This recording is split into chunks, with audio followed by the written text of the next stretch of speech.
everyone and welcome back to the channel. I'm Kirsty and this is Stuck in the Mud. As always, if you're finding my videos helpful, please remember to like them and subscribe to the channel if you haven't already. So in today's video, I want to talk about why you might be feeling stuck and overwhelmed in your recovery from OCD and anxiety. And I saw a great quote the other day that said, if you can stay stuck, you can also stay disciplined. You know, both are habits. And these are habits that can be formed over many, many years. In my case, over 40 years, I had developed habits around OCD and anxiety that were keeping me under its control. You know, I was always answering the alarm of OCD. You know, I was always trying to figure everything out, problem solve, you know, analyze everything just to try and give me some peace. You know, I was always just feeling so stuck, like I couldn't escape my OCD. It was just ever present.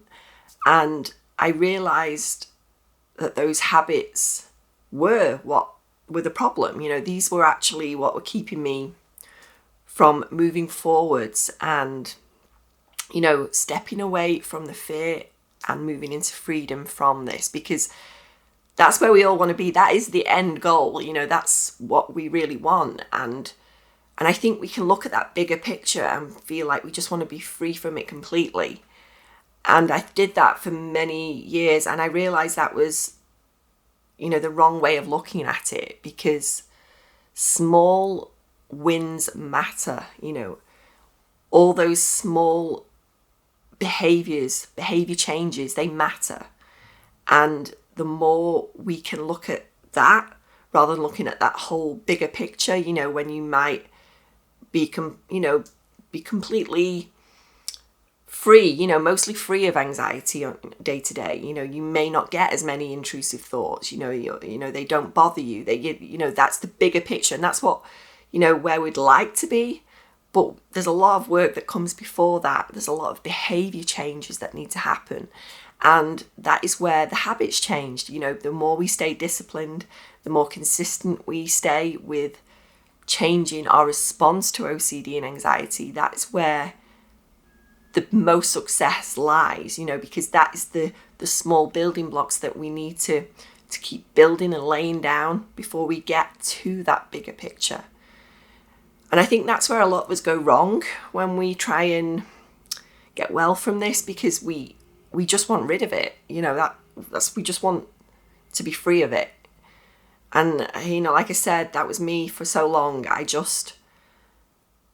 It was just all or nothing, basically. You know, I just wanted it gone. And that's not going to happen. And I had to learn that the hard way and the long way, because it's took a very long time. And that is why I'm so passionate about helping other people now, because I really see the mistakes I was making for so long. And if I can help someone just skip all of that so it doesn't affect them for as long as it did me, you know, I would be so happy that I could give that gift to someone, because I know this stuff works. I just know it does. So when I talk about laying down those small building blocks, you know, these little behaviors really do matter. You know, these little behaviors, like when we just show up, when we're feeling vulnerable, when we're feeling scared, you know, we get that intrusive thought. You know, we want to Google it, but we don't. We move forward through it. You know, we've moved through that fear. You know, we carry out an everyday task, because it's, you know, these actions matter more than the thoughts, you know, because we're rewiring our brain to safety, because our brain is just sending off that alarm signal all the time. Like, you know, this thought, we need to figure it out. We need to solve it. But when we move through it and we move forward with action, whether that's going to walk your dog, you know, doing the dishes, you know, just doing anything, putting on some music when you really don't feel like it, you know, we're saying to our brain that we're safe. You know, we're sending out those signals that, you know, well, this thought's firing off here, but I'm just moving forward doing my everyday stuff because I'm safe. And our brain rewires, and it realizes, you know, this alarm's going off, this intrusive thought's firing up, and, you know, the urge to carry out a ritual to, you know, maybe neutralize the thought or feel some sense of safety. but we don't do it. We don't act on it because we do something different. We don't try and figure it out. We don't try and get that sense of relief through, we always want certainty. We sit with that discomfort. We feel the uncertainty, but we're still moving forward with our day, carrying out actions that we would every day. And our brain realizes that, hey, wait a minute, this mustn't be that scary. This mustn't be that, this isn't that bad. We're still moving forward. And that is rewiring our brain to safety, where this false alarm that's going off all the time, we're not responding to it. And that is the big change in our behavior. And we form new habits from doing that. We're not responding to it all the time. OCD just wants your attention. And when we give it, our brain thinks, well, this is important. I need to hang on to this. And this is why the thoughts loop, because our brain is stuck on it. It's grabbed onto it because it realizes, well, must be important. I need to retain this information. And so that's why it keeps firing back up, whether it be 20 minutes later, an hour later, later that day or later on in the week, it'll come back and bounce back again because your brain hasn't released it. And that is why I always say allowing these thoughts to be there is so important. Not pushing them away, not trying to stop them, just letting them coexist with you is really key. Because once we can do that, our brain realizes we don't need to run from them. We move through them. We let them hang out for as long as they want. They will fade on their own. It's not always quick though. We're always we've got to look at how we're responding to these thoughts. When we're like, oh, come on, you need to go now. You've been hanging around all day. That's, again, it's sending out the wrong message to our brain. We're still saying that this shouldn't be there. But that's the difference. The subtle difference is just allowing that thought to arise, but not interact with it, letting it hang out. We're not ignoring it, because ignoring is, again, sending a signal to it that it shouldn't be there. Distracting yourself from it is, again, sending the signal that it shouldn't be there, but letting it coexist. That's how I like to say it, because you're letting it be there for as long as it wants, and it will fade on its own. And that is the beauty of this and why it actually works, because our brain will release it when it realizes, this person's just moving forward with their day. They're just doing their everyday stuff whilst this thought's just hanging out there. But our brain's like, well, we don't need to fear this anymore. We don't need to run from it. And I know that sounds easier said than done when you really don't want this thought there, but that's why it's so important to change our reaction to these thoughts and our behavior to the thoughts. And it all becomes habit. This has become habit to me now. I'll get an intrusive thought, but I don't engage with it in the same way that I used to. I used to fear these thoughts coming up.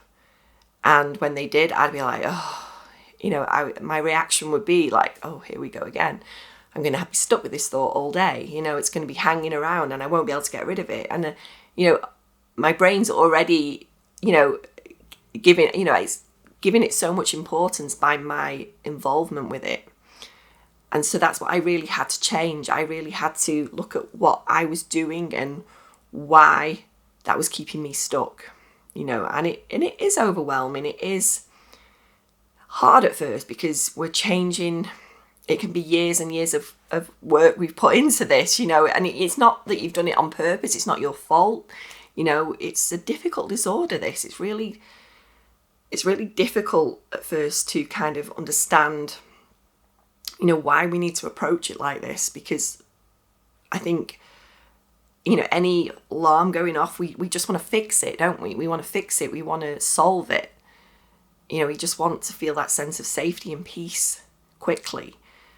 But unfortunately with OCD, it doesn't work like that. We have to change the way we react and look at our behaviours and why they might be keeping us stuck where we are. And we can change it. That's the beauty of this. We can change the way we respond to it. But it does take work, it takes consistency. consistency, and it takes time, and that is the thing that we have to work on. But you know, it's all those, like I said, small things we do, and we show up for it differently. You know, we show up even when we're not feeling like it. You know, those are the big successes with recovery from OCD, is just showing up when we really don't feel like it. You know, when we're feeling that awful discomfort and anxiety, but we move through it and we carry on with our day, because it really, your actions do matter and how we respond to it. So I just wanted to come on here and talk a little bit about this and really kind of hit home that, you know, these small changes do mean a lot for the end goal. You know, it takes time to get there, but all these little small things we do every day, when we, you know, we say to OCD, nope, I'm going to move forward. I'm going to do what I need to do today. You can just hang out there. You know, I'm going to do what I need to do. I'm going to, you know, take this kid to school. I'm not going to freeze when, you know, that OCD intrusive thought shows up. You know, I'm going to just move through it. I'm going to do what I need to do today. I'm going to go to work. I'm going to take the kids to school. I'm going to, you know, go out for a walk. Even while it's there, you know, I'm going to just do what I need to do. And those actions really do matter. They do make a difference in the end. And, you know, we're going to get to that big picture where, you know, these thoughts will just pop in, pop out, because we're not giving it the attention it wants. That alarm signal has changed because, you know, we're not responding to it all the time. Whereas when we just let it hang out, we let it be there, we allow it to be there. You know, our brain is rewiring all the time with those small actions, you know, when we're choosing freedom over fear, you know, and that is going to be the most wonderful thing you can do for your recovery, because you will get there. You will get that freedom you want from this disorder. But just remember, it does take time, you know, and be patient, because these small things, these small actions, they do really make a difference. So thanks for watching today. I hope this video has cleared things up a bit for you about why this is important and why we need to approach it this way. So thanks for watching. Let me know in the comments what you think, and I will see you next time.